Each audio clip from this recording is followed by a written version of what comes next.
Hello, সবাই কেমন আছে? আশা করি সবাই খুব ভালো আছে। নতুন একটা ভিডিওতে সবাইকে জানাই অনেক অনেক স্বাগত। তো আমার ভিডিও কেমন লাগে অবশ্যই কিন্তু আপনারা কমেন্ট করে বলবেন। আর তারপরে দেখো আজকের কিন্তু রবিবার সকালবেলা আমরা বাজারে যাচ্ছি। আর আমি তো বাজারে সকালবেলা একদমই বেরোনো হয় না, কারণ সকালে কাজের চাপটা সব বাড়ির দিকে মহিলাদের সকালের দিকে কাজের চাপটা একটু বেশিই থাকে। তো যাই হোক, আমারও কাজ ছিল, কিন্তু বাট কিছু করার নেই। আমার ছেলে ভীষণ বায়না করছিল বাজারে যাবে বলে ওর পাপার সাথে, আর অনেক কিছু নিয়ে আসার ছিল। তো ওই জন্য দেখো আমি আর আমার বর আমরা তিনজন একসাথেই বাজারে গিয়েছিলাম।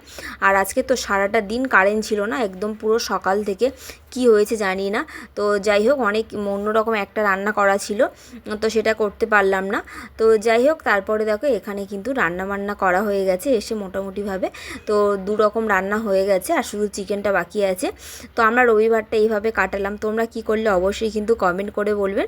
আর দেখো সন্ধ্যাবেলা একটুখানি তাল নিয়ে এসেছিলাম, তালের বড়া করব। তালটা খারাপ হয়ে গেছে, তাই দেখো ওর ব্যাটারে দেখো মালপোয়া করছি। তো আজকের ভিডিওটা এইটুকু, কেমন লাগলো অবশ্যই কমেন্ট